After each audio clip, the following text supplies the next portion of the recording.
From the Spectrum Center in Charlotte, this is Tar Heel Illustrated. Three things from North Carolina's 81-69 victory over Oklahoma here in the Jumpman Invitational. I'm THI publisher Andrew Jones. I got three things coming up for you, flying solo here on this one. Very quickly before I do that, R.J. Davis led the Tar Heels with 23 points, 7 straight games with at least 23 points for R.J., 5 assists, 0 turnovers, everybody. Armando Bacot, 14 points, hit a 3. A confident 3, he said, a 3 from the wing, a swish 3, and actually an important 3. Came at a very big time in the game with the Tar Heels. He had 14 points and 8 rebounds. Cormac Ryan, 13 points. Harrison Ingram, 11 to fill out the double-figure scores for the Tar Heels. Carolina's bench outscored Oklahoma 13-11. And the Tar Heels bench played 44 minutes, and that's what Jalen Withers playing just 4 minutes. He did not play in the second half. All right, so the first of the three things I want to talk about is defense. The Tar Heels defended very well. Defense was something that a lot of us kind of hammered them over from the Kentucky game and obviously the Connecticut game, that the switching was getting picked on by both those teams. Connecticut was beautiful in how they took advantage of Carolina's switches and created mismatches. Kentucky had a lot of success with that too. Oklahoma, not as much. The Tar Heels were far more aggressive. They were better with their switching. They were sharper with their switching. They got into passing lanes. They got into dribble drives. They really flustered what, coming into the game, the seventh-ranked Sooners were one of the most efficient offensive clubs in the country, shooting it well from the floor, well into the 50% range, shooting the ball well from three-point range. And their efficiency, their adjusted efficiency, was among the top 15 or so in the country, but not tonight.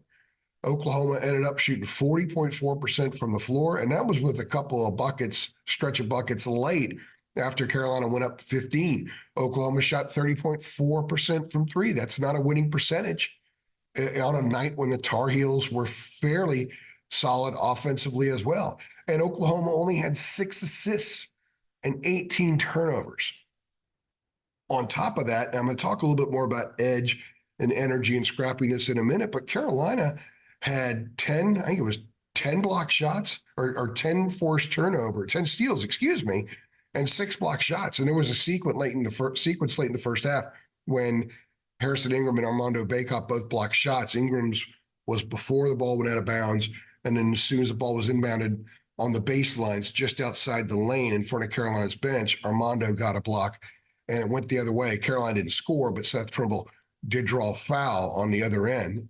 So the Carolina's defense really flustered Oklahoma. There wasn't a time at all when Oklahoma looked smooth, looked like the team that I saw beat Arkansas, looked like the team that I saw beat Southern Cal, and looked like a team that is going to contend for a top 4 seed in a regional somewhere in March. Didn't look like that. They had some stretches where some guys did some mano-a-mano stuff, and it worked. And they had success with that. But the Tar Heels never let them get into a flow. They didn't let them get a ton of stuff down low. And the Tar Heels really did a nice job of just disrupting. This was maybe the most disruptive defensive performance of the season by Carolina. They did it against the number 7 team in the country. The next thing I want to talk about is that edge, is that scrappiness. I asked the guys if this was the scrappiest 40-minute game they played, maybe the most consistent with that energy and edge. And to their credit, R.J., Harrison, and Cormac. We got R.J., Harrison, and Armando up here at the dais, which is where I'm sitting right now. I'm doing this video because they're breaking down the court area. And then we got Cormac outside the locker room. So R.J., Harrison, and Cormac each said that, well, no, there was a lull. There was that lull in the second half. So they're aware. They're not walking away saying, hey, we won this game by 12 points.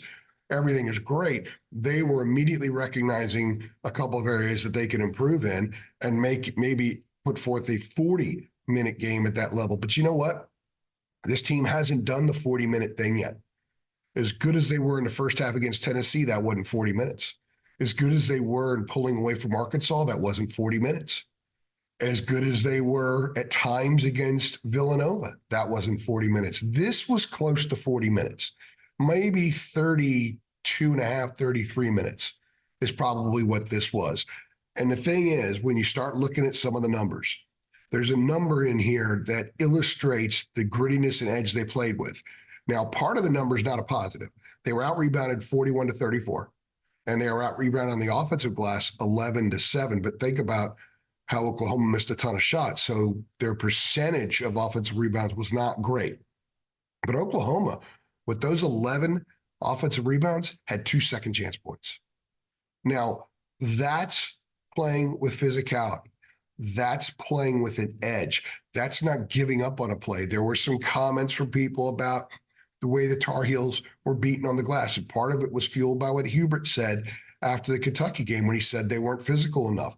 Okay, this is not a tall team. This is not a great rebounding team, but they can be great in challenging offensive rebounds. And other than 1 or 2 occasions, I thought that they challenged offensive rebounds, which is why Oklahoma got 2 points off of those 11 offensive rebounds. That's a key stat in the game, not only from a statistical standpoint and what the eventual final score was, but it also illustrates everything else this team had. It had the fiber to limit a team with 11 offensive rebounds to 2 second chance points. And that fiber was out there all over the place. That fiber was out there with the cutters. That fiber was out there with the switches that I alluded to a few minutes ago. That fiber was out there with most of the offensive sets that they ran. That fiber was also mental. There were a lot of times when guys would drive into the lane and teammates, you move kind of accordance with the ball and everything. You can't just stand still and allow your defender to become a second defender, which is what happened at times last year. There wasn't great movement. I think that the fiber that this team brought to the floor tonight is reflected in a lot of areas, but the one that really pops, and I think it's a great statistic when you win a game like this, 11 offensive rebounds, 2 second chance points allowed. And by the way, Armando, I'm going to stay on some of this as well, because Armando was not singled out, but he was asked about specifically to Hubert Saturday after the Kentucky game. And Hubert said Armando didn't bring in enough. And I asked Armando tonight about that. And I asked him by noting that he picked up his first foul with about 6.5 minutes left in the game. At that point, the 2 bigs that he was battling from Oklahoma had drawn 8 fouls on them. And one of them, by the way, John Hughley, who had 15 and 6 or something like that against Armando 2 years ago in the Dean Dome when Pitt won.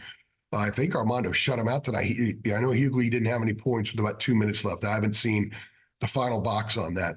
So Armando not fouling, but drawing fouls, playing perhaps maybe his sharpest game up here this season. He had a couple of great screens.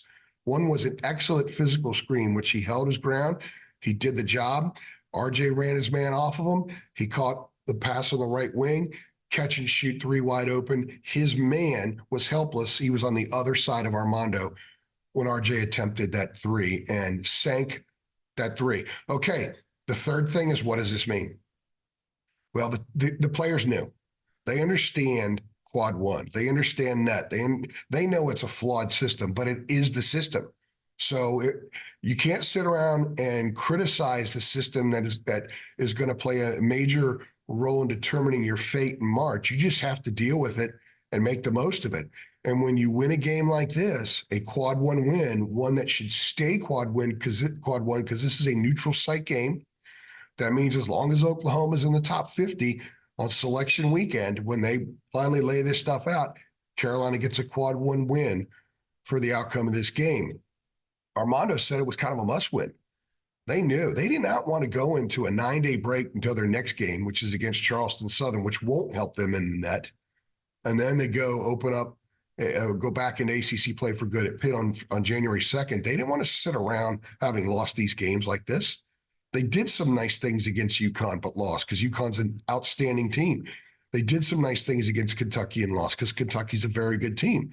They did a lot of nice things tonight against a really good team, and they won. So you've got Arkansas, who's kind of floundering right now, but I still think, keep an eye on them. There's a chance that thing becomes a quad 1 win. You look at Tennessee at home. Tennessee's 7th or 8th in the net right now. As long as they stay in the top 30, that's a quad 1 win. And here's one. And I think that this should relax a lot of the stuff that we're talking about the last few weeks about these quad 1 things, because they're important. Because you start building your resume in November. And I asked Cormac about that because he says, look, we just play the next game. We understand what a lot of that stuff means, but we're just playing the next game. That's all we're really focused on.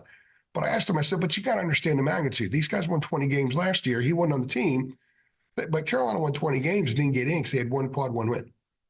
And that was over UVA at home. And by the way, this was Carolina's first win over a non-conference win over a top 10 team since they beat Baylor in the NCAA tournament 2 years ago, defending national champion Baylor. They also beat Virginia. I think it was last year. Virginia may have been top 10. And they beat Duke in the Final Four that year, and Duke was a top 10 team. But as far as non-conference goes, this is the first one since the Baylor game. So, and this is huge. This is a springboard win. The kids are going to go home, spend a few days with their family, reconvene the 25th or 26th, get ready for Charleston Southern, and then it's ACC play from that point on. So at 8-3, they'll beat Charleston Southern. They'll be 9-3 with wins over Arkansas, Tennessee, and Oklahoma, and a competitive loss to Kentucky, and an overtime loss to a Villanova team that we'll see how they shake out. They were just inside the top 50 of the net when I looked at it 2 days ago. I would think that this isn't bad. The ACC is better than a year ago, but it's had a rough couple of days, and there aren't a lot of great opportunities to be helped in there. Carolina will have some quad one opportunities as soon as ACC play kicks in, because at Pitt, at Clemson, at State right now would be quad one wins. But this is big. This is big for their confidence. This is big for their morale. This is big for Hubert saying, look, when you guys approach things with the kind of scrappiness and edge that you did tonight, good things are going to happen. So that's what this means. This means that 11th game of the year, they're learning. They're still going to learn. Some of you don't like when I talk about the learning stuff, but they're still going to learn. And I think this was a very positive performance, a very good win, a win that's going to really help them out a lot when March rolls around. If you like this video, go ahead and click like. If you're happy that the Tar Heels won, click like. If you think this is an important NCAA resume win, click like. Make sure you subscribe to our channel. Hit the notification bell so you get updates every time we upload, and go over to our site, tarheelillustrated.com. Just $8.33 a month, guys. That's what keeps this thing going. We don't charge money on these videos. We don't ask for stuff, although we might at some point, but it's expensive to run this business, to be a legitimate media outlet that goes everywhere Tar Heels go. So if you want to keep getting this stuff, going over, don't just give money, go over there and do it every month, and you get all kinds of goodies for it. And it being the holiday season, buy a gift for one of your Carolina family, a family member who's a Carolina fan, good friend who's a Carolina fan. Buy yourself a gift. Come on over and hang out with us. I'm AJ. Thanks for stopping by.